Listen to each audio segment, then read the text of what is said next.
ஓம்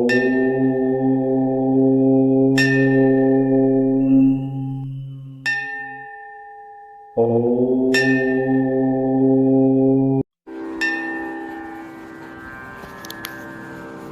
ஊன் உடம்பில் பிறவிவிடம் தீந்து உலகத்தோர் உய்ய ஞானம் முதல் 4 மலரு நல். ஹரி ஓம், ஜெய் சீதாராம், ராதே கிருஷ்ணா. அன்பு நண்பர்கள், உங்கள் அனைவரும் எனது தெய்வீக பயணம் யூடியூப் சேனல் சார்பாக அன்புடன் வரவேற்கின்றேன். நாம் இன்று தினம் தரிசிக்க இருக்கக்கூடிய திருக்கோயில் பாலூர் வட்டம் விருபாட்சீஸ்வரர் கோயில் சாத்தனஞ்சேரி என்ற கிராமத்தில் அமைந்திருக்கின்றது. செங்கல்பட்டிலிருந்து சுமார் 20 கிலோமீட்டர் தொலைவில் பாலாராட்டக்கரை இந்த கோயில் அமைந்திருக்கின்றது. சாத்தனன், சீத்தனன், குருமாமணன் ஆகியோர் சோழ காலத்தைச் சேர்ந்த மன்னர்களாவர். இங்குள்ள 3 கிராமங்களும் இந்த மன்னர்களின் பெயரால் அழைக்கப்படுகின்றது. இங்குள்ள மூலவர் திரு விருபாட்சீஸ்வரர், அம்மன் ஸ்ரீ வித்யாம்பிகை. செங்கல்பட்டிலிருந்து 20 கிலோமீட்டர் தொலைவில் இருக்கின்றது. 1000 ஆண்டுகள் பழமையான ஒரு அழகான கட்டளையாகும். இதன் பிரதான நுழைவாயில் தெற்கு நோக்கி அமைந்திருக்கின்றது. இது ஒரு பரிகார ஸ்தலமாகும். சுவாமி விருபாட்சீஸ்வரர் கிழக்கு நோக்கியும், அம்பாள் வித்யாம்பிகை தெற்கு நோக்கியும் அமைந்திருக்கின்றார்கள். வெளிப்பிரகாரத்தில் பிள்ளையார், தட்சிணாமூர்த்தி, மகாவிஷ்ணு, பிரம்மா, துர்கை என அனைத்து மூர்த்திகளும் இருக்கின்றார்கள். கோயில் மிகவும் மோசமான நிலையில் உள்ளது. இதில் வருத்தப்படக்கூடிய செய்தி என்னவென்றால், நான் வாசவ யாத்திரை குழுவின் மூலமாக இந்த திருக்கோயிலை சென்று தரிசித்தேன். அப்போது இந்த கோயிலின் நிலைமை சற்று எனது மனதுக்கு வருத்தத்தை ஏற்படுத்தியது.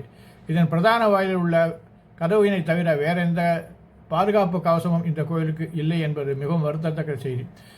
ஒவ்வொரு சன்னதியும், முக்கியமாக மூலவர் சன்னதிகள் எல்லாமே எந்தவித கதவோ ஏற்பாடுகளோ இல்லாமல் திறந்த மேனியில் இருக்கின்றது என்பது ஒரு வருத்தப்படக்கூடிய செய்தியாக இருக்கின்றது.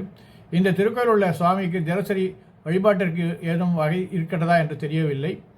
இங்கு வரக்கூடிய அர்ச்சகர் தினசரி இந்த திருக்கோயில் உள்ள லிங்கத்திற்கு நீர் ஊற்றி அபிஷேகம் செய்துவிட்டு நைவேத்தியம் செய்துவிட்டு சென்று விடுவதாக நாம் அறிகின்றோம். ஆக இதனுடைய மிகவும் கஷ்டமான ஒரு நிலையை கண்டபோது யாத்திரைக்குள் இருந்த அன்பர்கள் அனைவரும் ஒன்று சேர்ந்து சிறு தொகையை வசூலித்து அங்கே பராமரிப்புக்கு இருந்த ஒரு நபரிடம் அதனை ஒப்படைத்து 1 மாத காலத்திற்கு அந்த தொகை உதவும் என்று நம்பிக்கையோடு நாங்கள் அதனை அளித்தோம். இன்னும் பிற்காலத்தில் இந்த கோயிலுடைய வளர்ச்சிக்கும் இந்த கோயிலுடைய நித்திய வழிபாட்டிற்கும் ஏற்பாடு செய்ய என்ன செய்வது என்று தெரியவில்லை.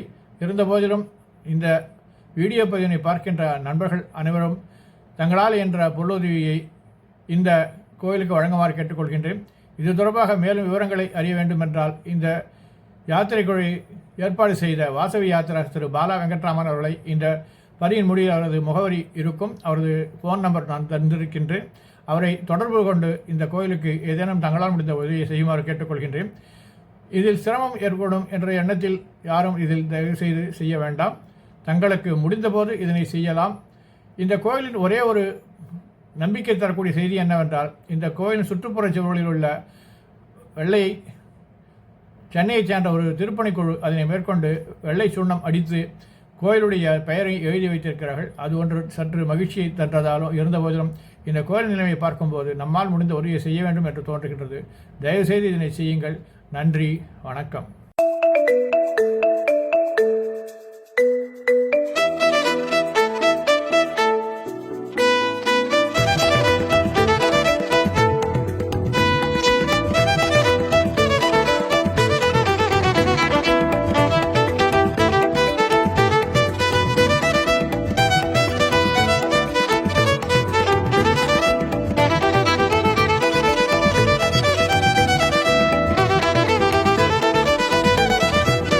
அன்பு நண்பர்களே, என் தெய்வீக பயண யூடியூப் சேனல் மூலம் உங்களை சந்திக்கிறேன். உங்கள் ஆதரவுக்கு மிக்க நன்றி. இறை அருளும் தேவை.